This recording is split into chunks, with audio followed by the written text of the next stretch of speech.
Hi there, this is Karen. Welcome back to our house. In this video, I wanted to do a review on a couple of new Tuttle Twin products, the latest book, which is Messed Up Market, and also the Tuttle Twins game, which is a collaborative story game. It's a little bit different as far as kind of like a board game goes. So I wanted to show you how cool it is, how it works.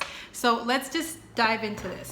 Okay, so this book, Messed Up Market, all the Tuttle Twin books are influenced by another book, and this one is by Ludwig von Mises, Human Action, a treatise on economics. So it kind of goes through those principles. So just to give you an overall idea, we're talking about economics, loans, banks, interest, subsidies, things like that.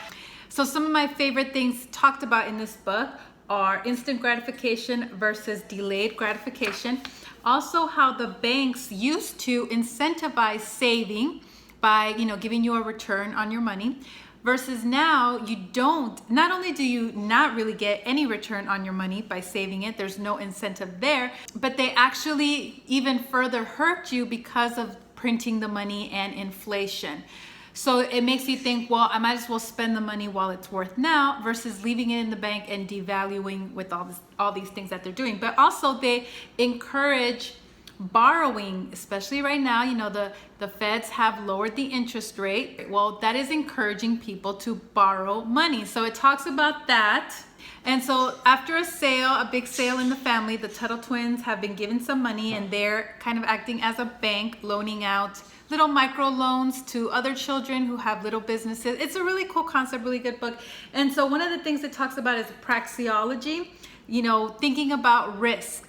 Who are they going to give their money to? Who are they going to give a loan to? Which one has, they think, based on their motives and incentives, behaviors, who's going to give them a return on that investment? Who's going to pay back the loan versus who's going to default? And another thing that I think they did a great job of weaving it in a way that kids understand is about subsidies. So, here we have a guy who is selling brownies for 25 cents, super cheap, which devalues everybody else who is selling maybe more, higher quality dessert goods for much more money. They don't want to pay for it when they can just get their sweet tooth fixed with these cheap 25-cent brownies. And he doesn't want a loan. He doesn't care because his parents are funding him. They're giving him all the money, and they're not expecting him to even pay them back necessarily. So it explains how that's a subsidy. It's free money and the problems that creates. For example, here, nobody wants to buy the nice $5 caramel apples when they can just get 25-cent brownies. So it talks about unfair competition like that, people filling up on subsidized goods, and just how that translates into our world. We see lots of examples of that today. For example, one situation here highlighted is the corn subsidies, which leads them to produce more corn that is needed. The extra supply drives down the price, making it cheaper than other products that might be better. So now our food is filled with corn syrup instead of other sweeteners like sugar or honey. So the Tuttle Twins had to deal with the fact that they might not get their money back. Some kids might not pay them back. So another way that we learn about subsidies is that what happens when the banks don't get their money. They made some poor risks. They were loaning out money to everybody. They're not getting their money back. And so what's going to happen now? Instead of just going under, going out of business, so it does introduce the concept of bailouts in a very easy way that kids can understand, which I'm sure is going to be a hot topic coming up soon.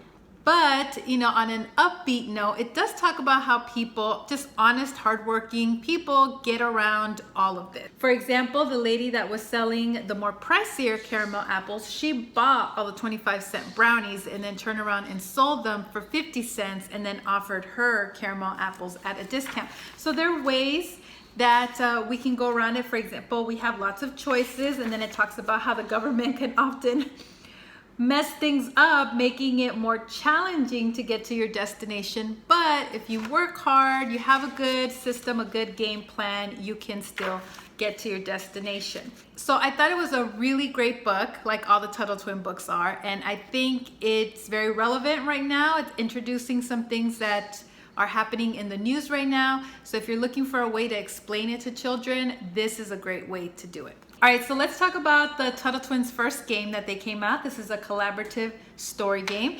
It's really cool how you play it, and I will show you here. Okay, so these are your stack of cards. You have character cards, concept, settings, and actions. So how the game works, and of course you have your instructions here, and you will need to refer to that from time to time with the action cards. So every player will get 5 of these.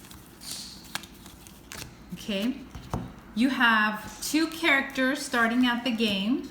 So I'm going to bring these down so you could see them. So here we have Uncle Ben and Carl.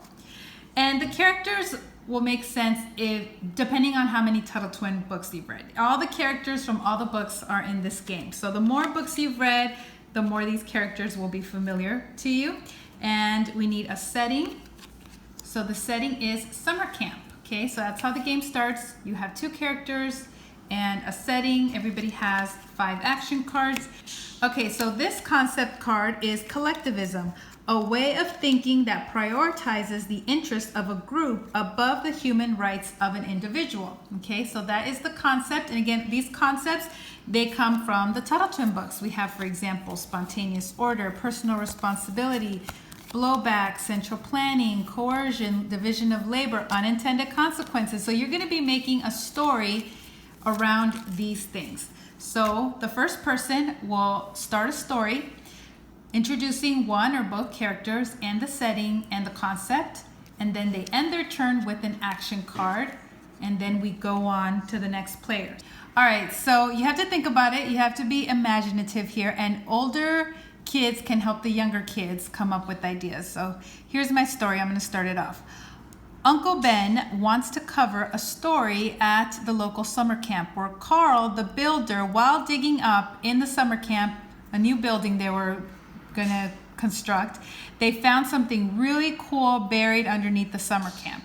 So Uncle Ben wants to go report on it. Carl found it at summer camp. However, due to the recent coronavirus outbreak, they are quarantined and they are not allowed to leave their homes to go and cover this story that, although is very cool, is not a safety thing. Like, it's not good enough to leave their home. So that would be my sentence. And then I would pull out my card and it says use an accent. So you go here to the action card kind of thing that tells you all of them. The next player must say their sentence using an accent of their choice. So then the next player will come up with a sentence for the story that I started, and their challenge is they have to do it using an accent. And then they would play an action card at the end of their turn. So here is all swap. All swap is the person playing this card decides if players will exchange the cards in a clockwise or counterclockwise way. So then they would do that. Other action cards include, fast forward, thumb war. This is where players must say their sentence while having a thumb war with the person next to them. Opera, the next player must sing their sentence. Again, we have more swap. Let's look at some other ones. New character, where you can introduce a new character to the story. New concept, sometimes you might just introduce a new concept. Socialism, then you got to talk about, change the story up. So each person is adding a new sentence to the story. Reverse, new setting, then you could also change the setting. Witnessing a crime. Remove a character. Some more swapping. Reverse, stare. You have to have a staring contest with the person next to you as you say your sentence. Here's the end is near card. Everybody has 5 cards, and as they're using their action card, they're putting it in the discard pile and they get a new one. So everybody always has 5 action cards. Well, if somebody plays the end is near card, everybody will just have one more sentence that they say and the story is over. Or if cards are running out, they can't add another one. They just keep going until all their cards are done and somebody plays the end is near. Eventually somebody's going to play this card and the end is near. So that is how you play the Tuttle Twins new game. I think it's a really cool game. It's a really cool concept. If you're looking for fun ways to keep your kids entertained but also educational, this is a really great way to go about it here. Now, I mentioned how the game might be more enjoyable if you know who all these characters are. You know, obviously Ethan, Mr. Tuttle, you know, Emily, but you know, Chief Ron, that comes from the Golden Rule, right? Nana, Grandma and Grandpa, Amy and Jared. So if you do want to invest on the Tuttle Twin series and get to know all the books and all the characters and all the concepts, right now they have a really amazing deal. At the time that I'm recording this, because of the outbreak and everybody's home, they have an amazing deal for all the books and audiobooks and PDFs, all of it, like the Black Friday price. So I'm gonna put a link in the description below if you wanna check it out. I'm not sure how long they're gonna have this sale for, which is why I wanted to make this video quick and put it out there, because it's a really good deal. But I also did want to review the game because I think it's really cool. It's very imaginative.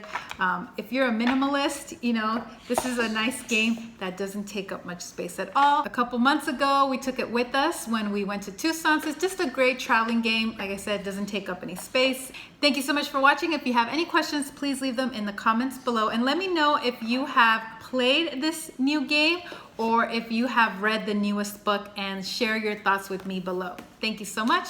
Bye.